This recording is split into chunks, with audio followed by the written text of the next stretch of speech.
Welcome to USA Biz Party. I'm Anna Scheller. And I'm Esther Ocampo, and we're joined with Oh, Tom Tom. Reed. No, it's supposed to introduce myself. Okay, first time we've done that one. Yes, we caught him off guard. So we are the team that brings you content every week concerning business, particularly in the United States, and also just to help you grow. So we hope that you're finding value in this content. We want to thank those who are watching right now. Thank you so much. Whether you're on, if you're on YouTube, go ahead and subscribe to this channel and click the little bell that says you'll get notified every time we go live. Today's topic is an interesting one, and uh, it's probably been on a lot of people's mind, especially I think in the last couple of years where AI has become such a prominent topic of conversation in business, how to utilize it ethically. We'll get to the ethics about it later this year. But today we're going to be talking about the role of AI in generating, engaging content. So the three topics we'll be talking about are the evolution of AI in marketing, a case study or two of the use of AI in successful campaigns, and then finally, the creative process where we're collaborating or AI is collaborating with us to create the content. So it's a fascinating subject. I think AI has been around longer than people realize. You know, the people that said, "Hey, Alexa." Okay, so if you have Alexa, I just called your Alexa out. Or maybe I didn't because Alexa is very voice specific. But Siri, Alexa are all forms of AI, chatbots, AI. So these are, the technology is not as new as we think it is. It's just the technology has progressed to the point that it is an important topic that we need to realize that we can utilize it. Plus, it's so much more accessible to us than it was, even just 5 years ago, even just 2 years ago, when ChatGPT became a really big force in AI. So our first topic is going to be the evolution of content marketing with AI. And I'll be honest, I'm not sure I understand all of that, but I think Esther's going to be our best expert today to discuss that. So Esther, you have it. Yeah, so like Anna was saying, we pressed the button at the same time again. Again. So yeah, as Anna was saying, AI has been around for many, many years. It actually 1960s it started, but it was very clunky, very expensive, very not user-friendly, not accessible, not as open and common as we would have it today. And but again, like Anna said, chatbots have been around for a long time as well.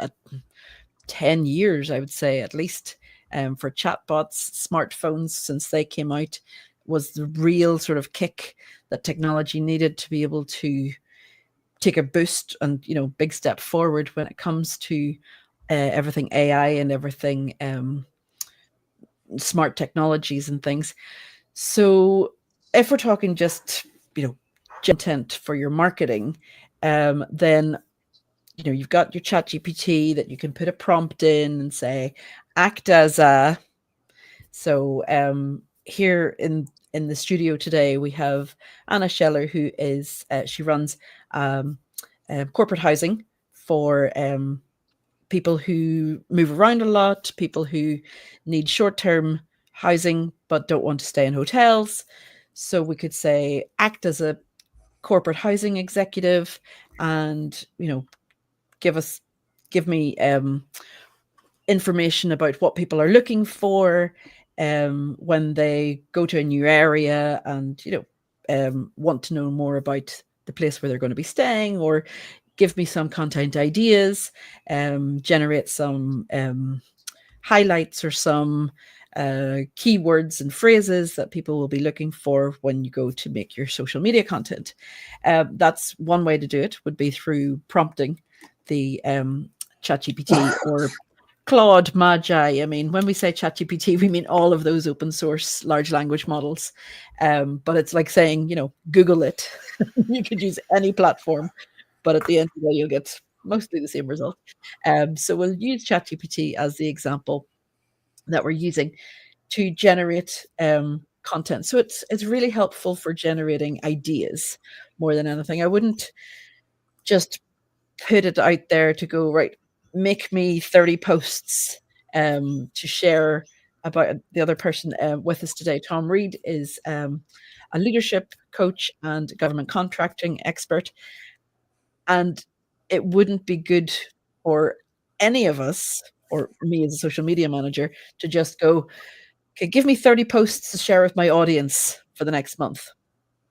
You need to give it lots of information. You need to feed it lots of details. And yes, it will learn about you and about your how you work and how you speak and how you who your audience is and what customers you're looking for and things like that. But it's still important to review them and tweak them and just add your voice more than anything.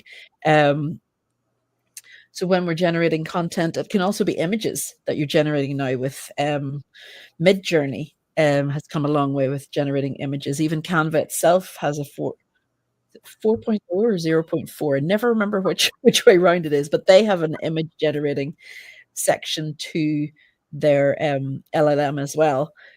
That images, AI generated images used to be the crazy red eyes and the 6 fingers in one hand and 0 hand on the other side, but it has come a long way.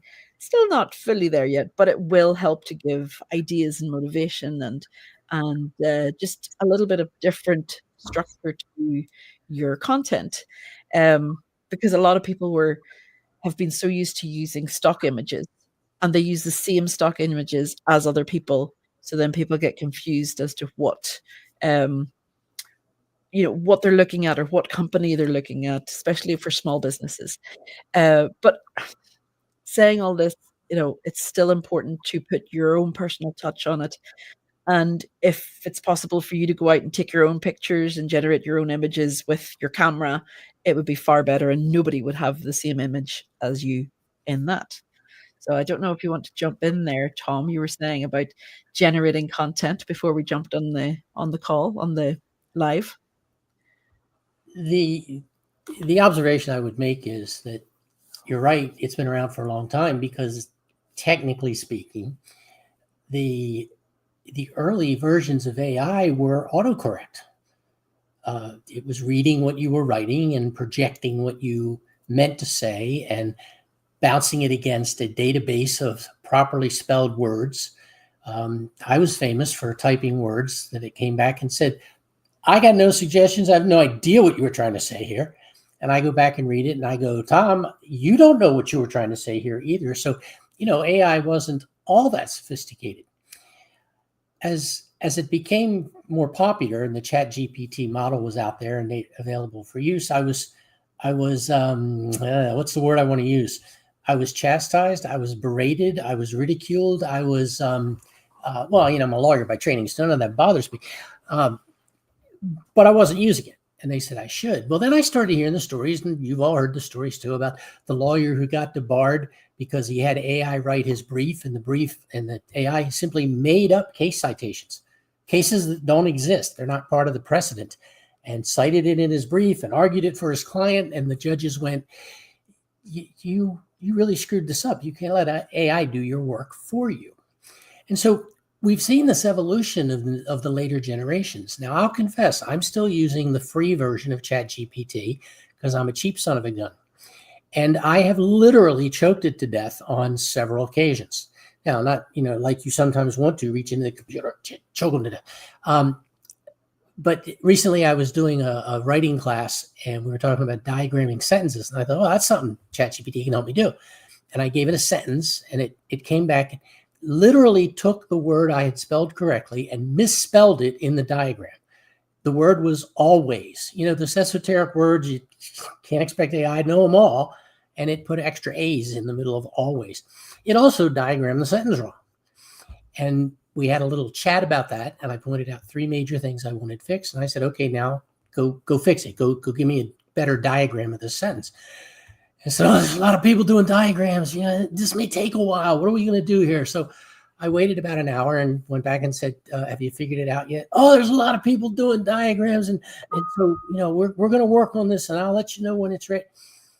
Multiple hours later, 4 tries of trying to prompt it to give it to me, the system came back and said, oh, I'm sorry, you've exhausted your allocation of diagrams for the day.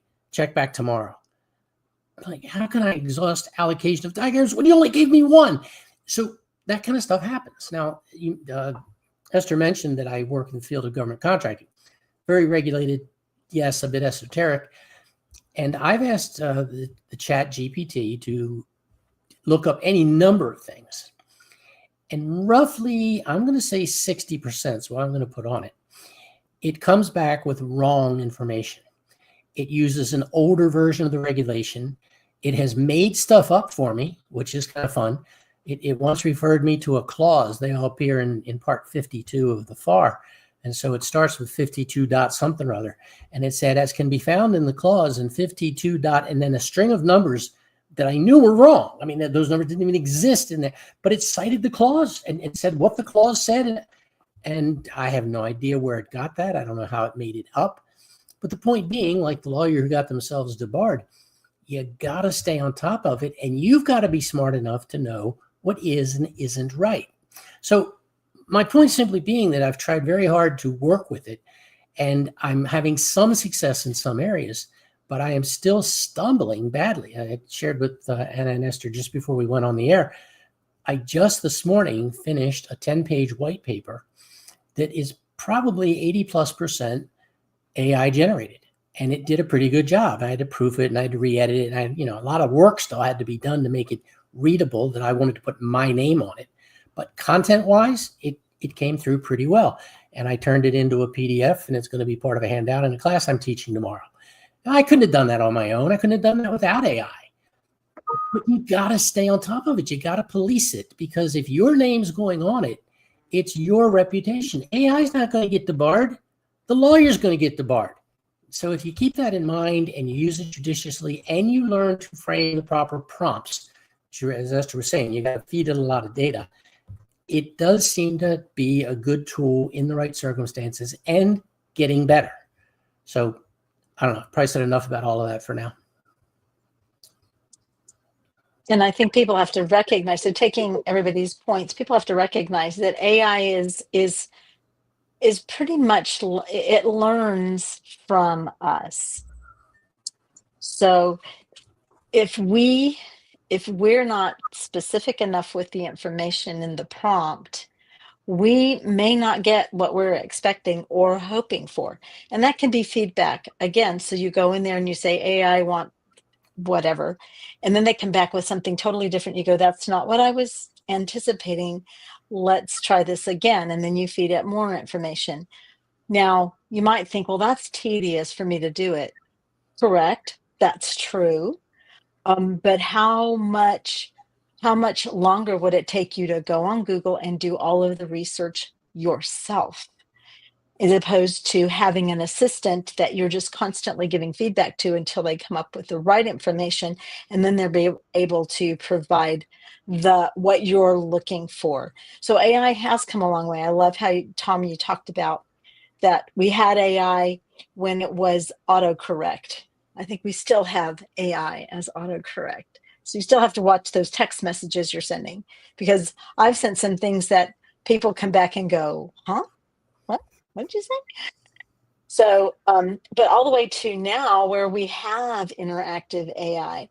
And this moves us on to examples, or I have an example of how AI has been used creatively in marketing. And so I did what Tom and Esther said. I went into the AI and I prompted it to provide me 3 examples of creative uses of AI in marketing and successful marketing campaigns. And the one that came back to me that spoke to me the most was Coca-Cola. So everybody knows about Coca-Cola. Coca-Cola is a well-known brand, and Now, Coca-Cola, so I'm going to read some of the things that Coca-Cola has done with AI that has been extremely successful. So in 2023, now this is 2 years ago, a year and a half ago, so the information's slightly old, but in 2023, Coca-Cola promoted its holiday AI card generator by using Google Ads. So there was a collaboration there between Google Ads, Coca-Cola, and the AI.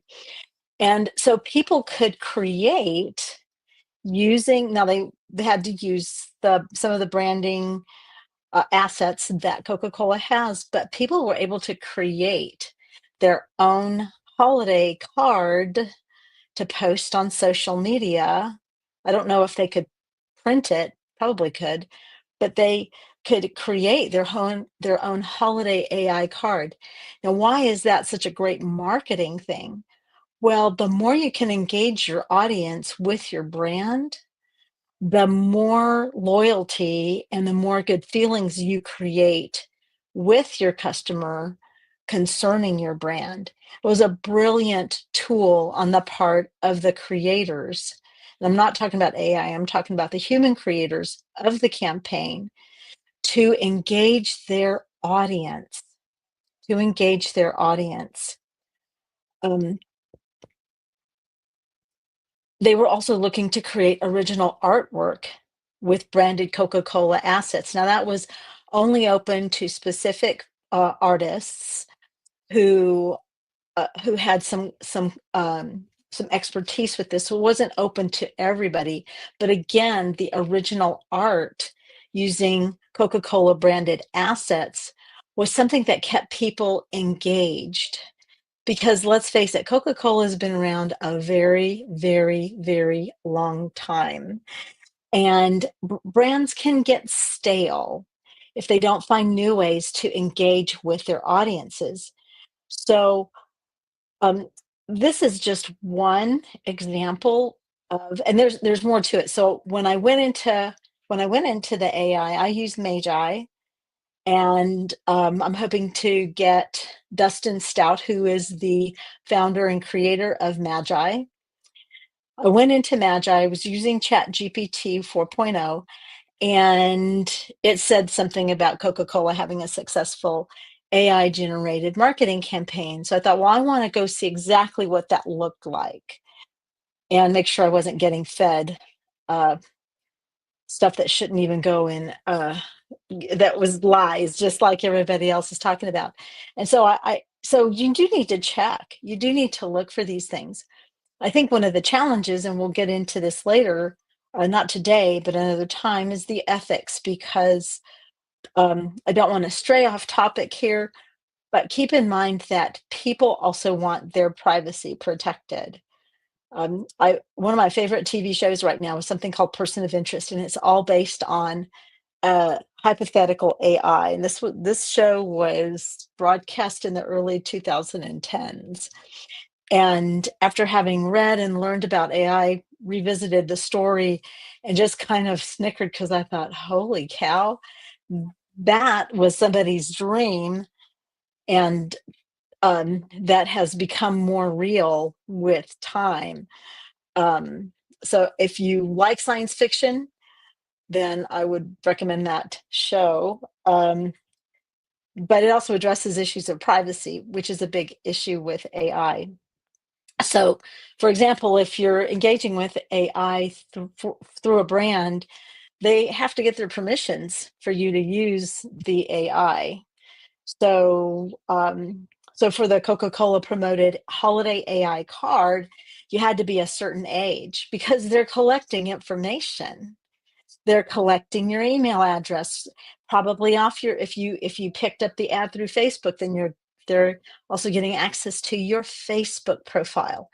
So there has to be there's going to be permissions granted. And again, ethical use of AI, that's a whole different topic. Anybody else seen successful uses of AI in marketing campaigns? Coca-Cola was just the only one, and there's Alibaba, there's lots of them out there, but this was the one that caught my eye that I felt I could actually talk about. Yeah, I've seen a lot recently with physical shops. So you can walk into a lot of, I can't even think off the name off the top of my head of what the name of one of the shops is. And here I'm based in the UK, but I'm sure it's even more prevalent over in the United States, where you can go into a shop, and if they don't have the item of clothing in your desired color or size or style, there's a big screen that you can try on the clothes and see what they look like without actually having the physical clothes in the store. And we see this with a lot of apps that are now coming into the app store as well, where you can see what a certain hairstyle will look like on you, or see what a hair color will look like, or again, sunglasses, or reading glasses, scarves, hats, lots of things that sort of like a try before you buy, um, when it comes to items like that. And a lot of times that's what puts people off buying online, is that they can't see what it's going to look like, or they can't, you still can't feel it. You can't touch the fabric and see if it's a good quality or whatever, but you can at least see or imagine what the dress or the shirt or the hairstyle, like I said, all of those would look like on you if you were to bite the bullet and purchase or go for that particular style. So that's one that I have seen quite a lot of, and I think it's one of those ones that is sort of helping people, because a lot of people since COVID are still feeling, I think COVID made a lot of people anxious about leaving their houses. And some people still have that anxiety and social anxiety and being out in large crowds. And other people just don't like large crowds anyway, never have. But COVID gave them the perfect excuse to avoid them. So this gives people that freedom and that independence back to purchase from home, but with the quality, with seeing what is possible and what is going on. And we see that as well with places like IKEA and, things like, see what it looks like in your home before you buy it. And you can take a picture of your surroundings and see what a new kitchen would look like, or see what a lamp would look like in the corner, and it even illuminates. And this is all part of, like, it's AI, but it's also augmented reality. So it's merging those together and sort of bringing us a whole other dimension that we didn't have before. And lots and lots of companies, are like large companies especially, that have the money to put behind these things, are really going all in for these, because they see an opening and another way to entice people to buy their products without having to walk into a physical shop.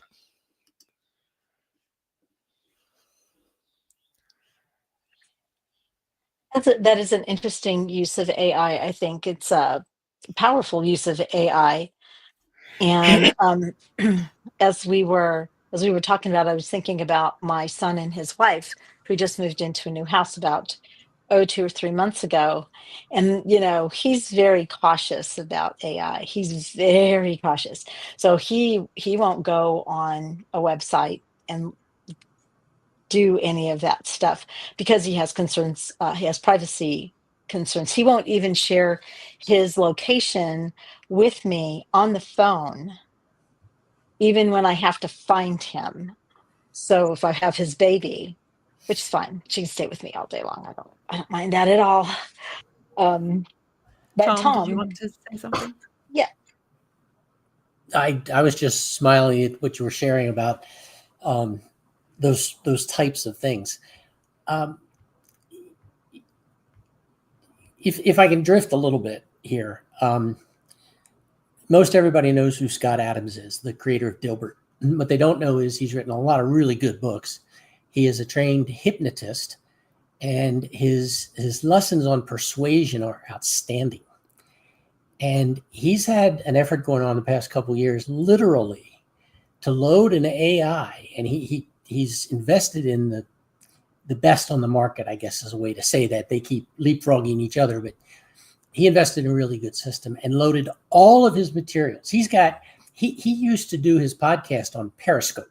So he's been around a long time doing podcasts. He put all of that into the database. He put all of his books in the database. He put all this stuff in there with the avowed effort of, when robots are finally available commercially, I'm going to buy one and load this AI into it. And in that way, I'm going to live forever. Now, he's not there yet. And yesterday he shared some very disturbing news. If you hadn't heard it yet, he has, and he said, if Biden can admit to it, so can he. He has advanced metastasized prostate cancer, and his doctors give him until sometime this summer, which is a horrible loss. But the point being, he's been in the forefront of some of these things to try and maximize just what AI can do. And he admits he's very disappointed that it hasn't worked the way it should have. He's overloaded it. It doesn't have the capability. And given how much of his data that he tries to sock into one AI program, if 8 billion people tried to do that, there's not enough resources in the world to hold that much memory. So there are some very pragmatic limitations still. But I believe with people like Musk and others who are pioneering some of this, that this will be overcome. Now, that doesn't mean we're ever going to be able to live forever. I'm pretty sure our consciousness kind of follows the soul. And while there may be a robot that looks, acts, thinks, and sounds like us living into the future, it ain't us. And I'm reminded, this is a weird analogy, I know, but I'm going to share it. I'm reminded of Enoch Pratt, a Baltimorean, who really wanted to build libraries. He wanted the city of Baltimore to have libraries, and they couldn't fund it. They couldn't find a way to do that. And so he built libraries, and in downtown Baltimore, there's a massive library, the Enoch Pratt Free Library, had a whole bunch of branches all around as well. And then he gave the libraries to the city, so they didn't have to build them. As you can tell, he's quite a philanthropist. And he ended up tagging up with essentially a mental hospital, because he said, when I die, I'm leaving a lot of this to posterity. But what I've noticed is that the trustees of all these different organizations, in at least a generation or less, they begin to deviate from the founder's purpose. And so he found one where he said the trustees have maintained the mission of the founder, and that's what I want.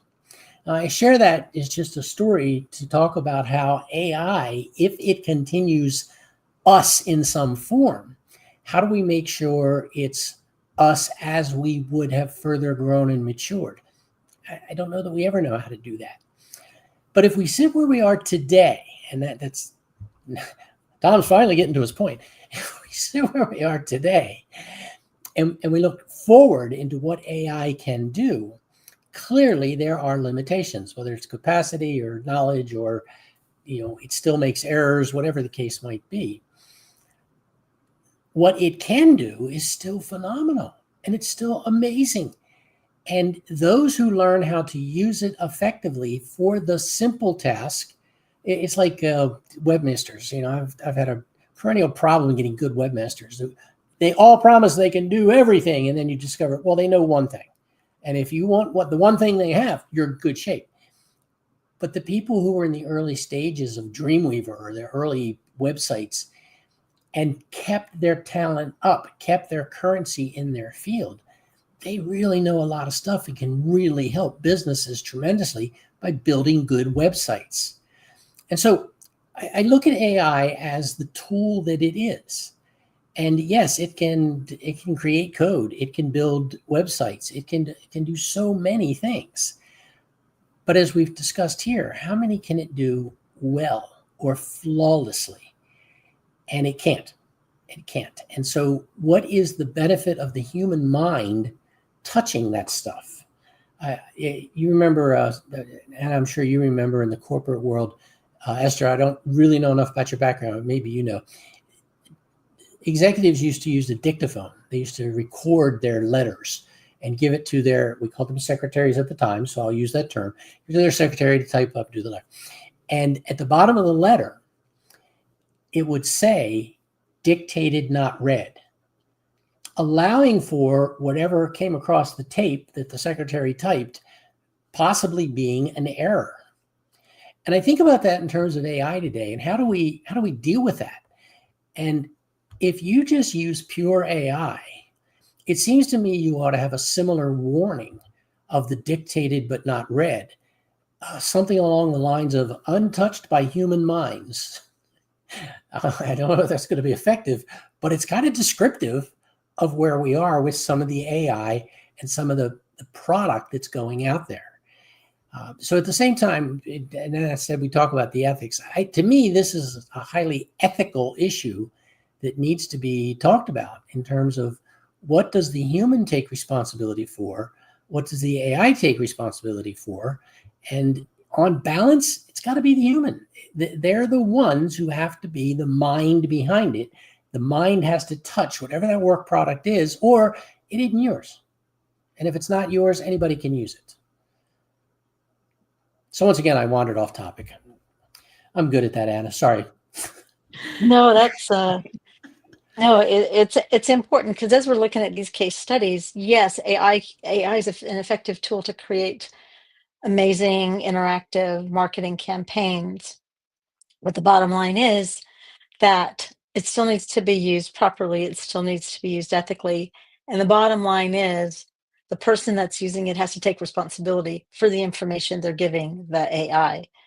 I have a book called The Coming Wave, and in it, they were talking about how AIs can learn, which they can. I mean, that's the interaction that happens. And do I believe AI is going to become sentient or thinking on its own? You know, I don't know. That's for another conversation. But let's stay back on topic when we're talking about generating engaging content. So actually, we've talked about this, but we want to talk now about the collaborative process between a human being and the AI. So we talked earlier about how Esther spoke about how there has to be enough information. So you're not off the hook. When you put a prompt into your AI, you're not off the hook in terms of, well, whatever the AI comes back with, I can just use it. You need to look at it. You need to study and analyze it to make sure that it's accurate. I mean, I remember when Chat GPT came to the forefront, and everybody was so excited about Chat GPT. But Chat GPT at that time was based on data that was over a year old. And we live in the information age. There is so much more that's out there that was more current. So then we had to take that information, we had to bump it against what we could, quote unquote, Google, which Google was never an English word until I remember one day, this was like in the 90s, somebody said, well, you should just Google it. I said, what's a Google? How do you Google something? You know, that was over 20 years. That's like 30 years ago that somebody mentioned that to me, and I'm like, wow, that's a long time. That's a far cry from. So what we need to do is we need to have a direction we want to go when we're starting to work with AI, particularly when it comes to content marketing, when it comes to generating marketing campaigns. We need to know where we want to go and utilize the AI to help us get there, and give it the freedom to make suggestions and be open to those suggestions, but all the while keeping in mind that you, business owner, me, business owner, we are in the driver's seat, and we cannot abdicate, as Tom has so well demonstrated or illustrated with his stories. We cannot abdicate responsibility to the AI. So the guy who got disbarred, which is a very famous story, he couldn't simply look at the judge and go, well, the AI did it. He was still responsible for the presentation. He was responsible for looking up the data. He was responsible to make sure that his presentation was true, and that he wasn't spouting something off just because he bowed to the omniscience of the AI, because we know AIs are not omniscient. Um, What say the rest of you? I think we we want to. I think Esther, maybe some very practical tips about interacting with the AI to be collaborative and not simply abdicating to the AI because we think it's smarter, better, and wiser than we are. Definitely not. Definitely not. But one thing that I always do when using AI is to tell it to ask me questions. So I will say, for example, you act as a social media manager for a fitness studio, for example. And I don't know that much about fitness. So you need all the help you can get. And instead of going and Googling, although Google now has the AI snippets at the top as well, so it's a lot handier than looking through, and it has the citations with those snippets. When you put it in, just say, okay, act as this, but ask me questions to get the correct audience, to get because you can forget things. You can forget who it is you're talking to, or you can forget what at the end of the day what you want to get across, because deep down it's like I run a podcast with our good friend Melanie Boylan, and we're trying to come up with a new image for the for the podcast, not the logo but a new cover image. And I said, well, what do you want? She says, I don't know. So I can't go and design an image unless I know. It's the same with the AI. The AI can't give me information if I don't know what I want. So one tip that I would give is always tell it to ask you any questions before it starts to do something.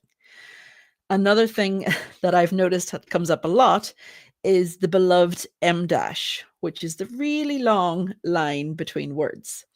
It's not the hyphen, it's not the dash, it's the long M dash. And people, for some reason, like, I never noticed anybody using it before AI, but so it's now become like this is AI made because it uses the M dash. Now, M dash has been in the English grammar since English grammar started, I would say. But for some reason, it just screams AI. So when you're going through and reviewing everything that it's given you, remove those and change them for what you would usually put, whether it hyphen or whether it be the dash. And if you wouldn't usually use a lot of bullet points in your texts, get it to remove the bullet points as well. I personally don't like bullet points. That's why I bring that one up. But there are other people love reading bullet points and love, just having it short and sharp. Just tweak it and keep using it, because Anna said, yeah, you could go to Google and you could spend hours over on Google and doing it all, but if you're using Google instead of the AI, then the AI will never learn. And it's like training a new staff member. Think of it like that. If you take the time to onboard the AI model, then it will eventually make your life easier when it learns how you like things done, who your customers are, who you're speaking to, all the things that you need to offload. Think of it as your second brain. Think of it as a place to offload and have everything just, you can dictate to it. You can talk to it like we do with Siri on the watch or the many Alexas that I have around me. Don't say that too loud. But you can dictate to it. You can tell it your deepest, darkest secrets. I wouldn't recommend that because it does share it with other people. But just get everything off your brain so that you have space for everything else that you need to be able to continue your work, and think of the AI as your virtual assistant, your secretary, your bookkeeper, your admin, your, all those jobs that you hate doing. Delegate to the AI and just make sure that it's up to scratch and up to your standards, and keep telling it to ask you questions before it starts doing something, so that that it's understood your instructions, because sometimes we give instructions that maybe aren't the clearest, but we think they are. So it's like Tom was saying, it spouted out something and I don't know what that said, and I don't know what I asked it to do. So if you get it to ask you questions, then you'll know that it hasn't understood, or, in my case, a lot of times it doesn't understand my accent. When we transcribe episodes of the podcast, it comes out with lots of different spellings that have nothing to do with what I've actually said. So it has to learn. It has to start recognizing whether you want to write and have things in British English like I would, or American English like you guys would. All of those things has to be told so that it can continue to learn and develop and grow with you. So it has to be that collaboration between humans and AIs to bring it along with you on the journey of, building your business, so that you don't have to be a one-man band anymore, or one-woman band. You can have the AI that's helping you. And I regularly go, what's on the calendar? And it tells me what's on my calendar, because I don't have the brain power anymore to remember what's on my calendar. So things like that, even if it's just, if you don't want to tell it your deepest, darkest secrets, at least get it to make the meal plan for your family for the next week. And just anything to free up your time to be able to run your business better and more effortlessly would always help.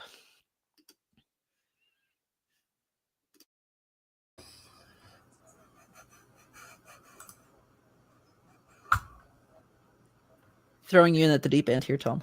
Any words on that?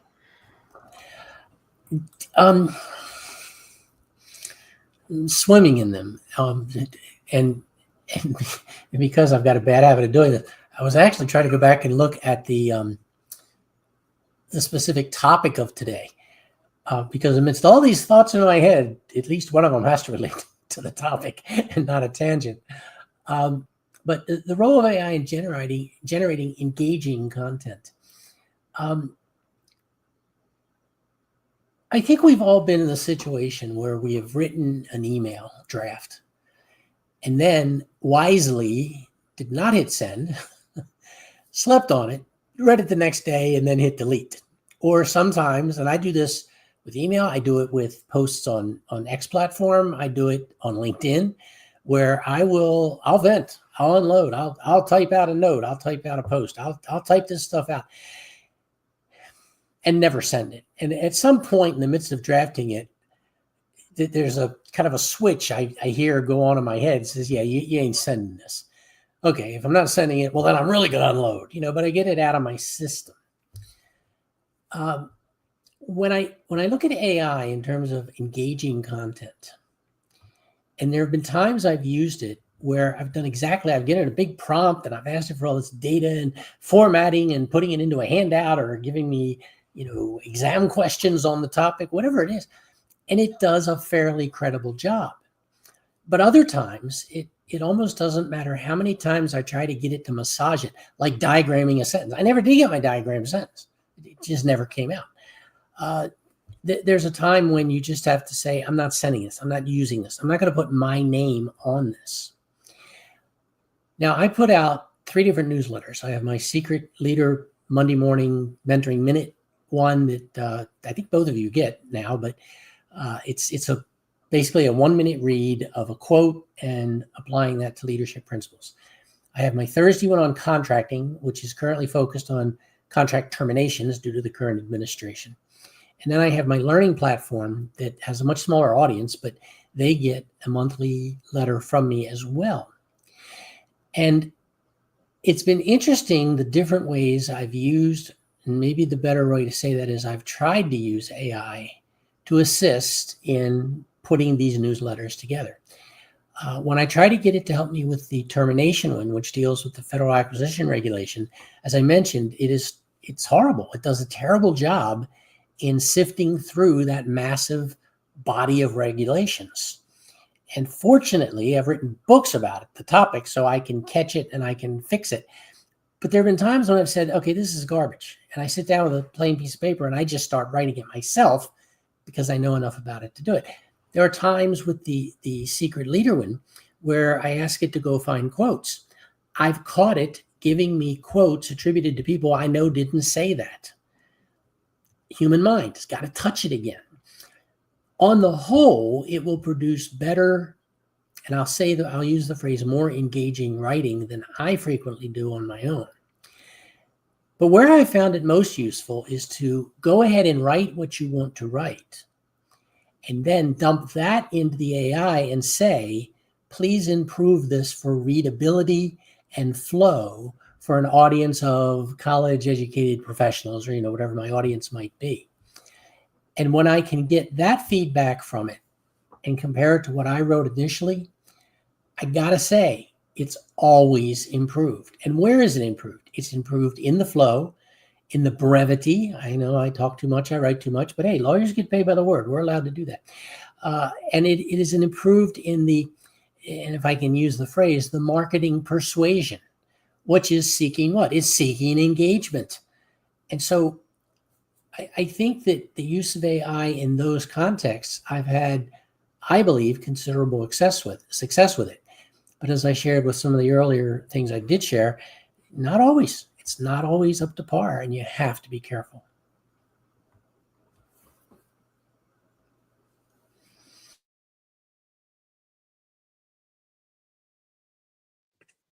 There, I found my mouse. I love how you brought that to a super, both of you brought super practical applications to this because, again, I, I guess my soapbox right now is we don't want to abdicate to the AI. The AI is an assistant to help us improve what we're trying to accomplish. And so, writing what you want, when I go into a prompt, so recently I had to write a letter to some people that we just bought some property, and in so I needed to let them know who I was and how they could get in touch with us and all of this stuff. Well, I didn't just go into the AI and say, "Hey, write a letter to my new tenants telling them all about me." I said, "This is what I want in the letter." And I listed the things I wanted. I need them to know who the money person is. They need to know who to contact if there's a service problem. They need to know that we'll be around. They need to know that we're local. I put all of those things in the letter. And then I limited the amount of space it could fill. So my thing was, let's try to keep it to just 150 words. Why?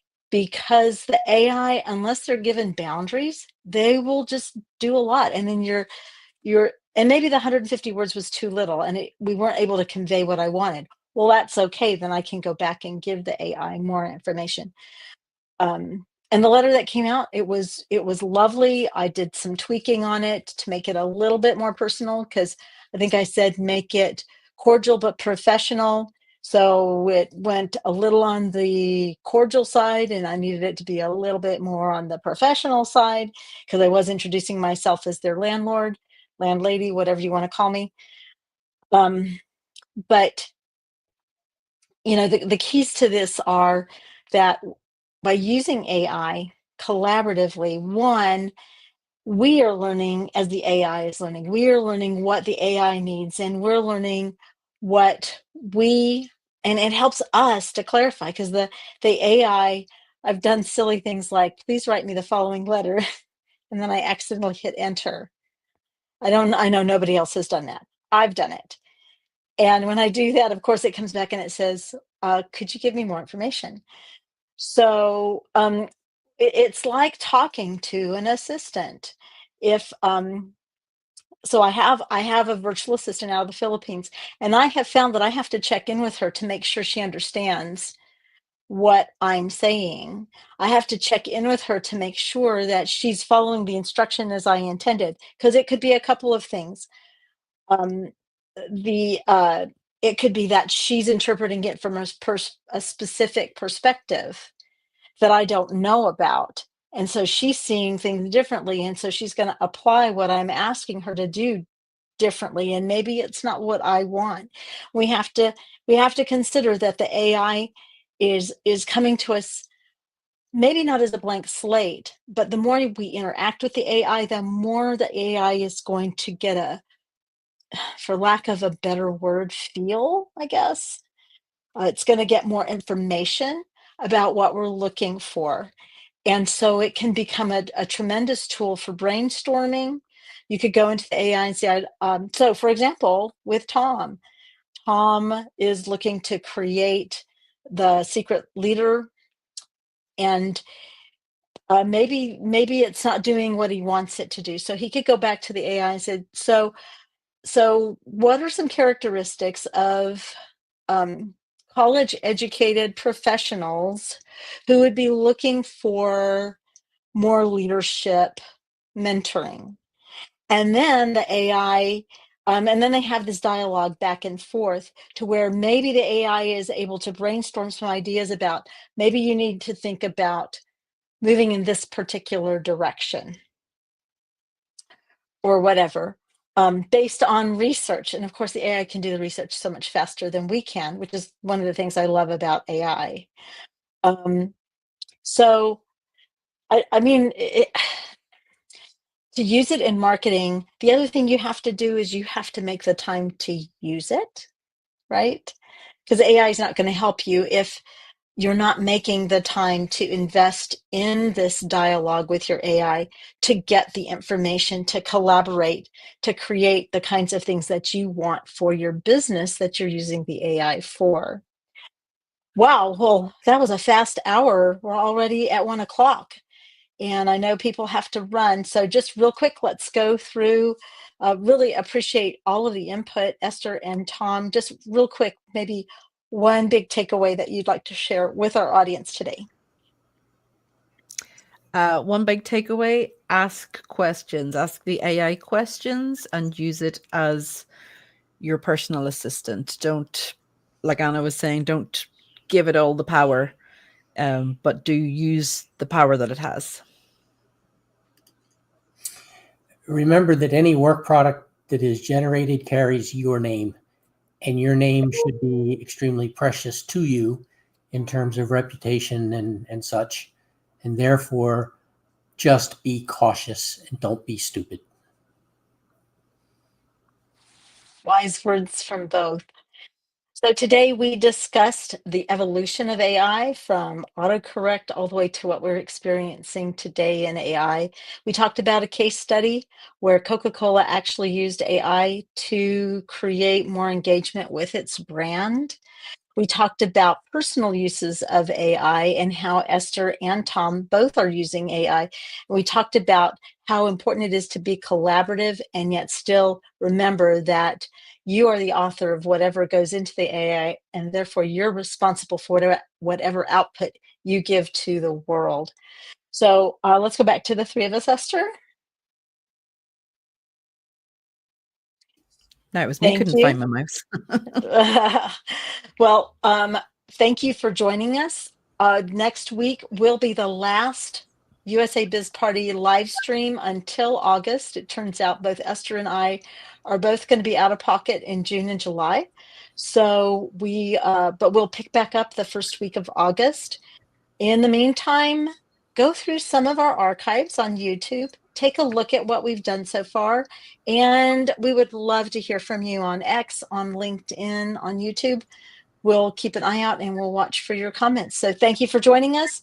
And we'll be here next week, same time, same place. Thanks, everyone. Bye now.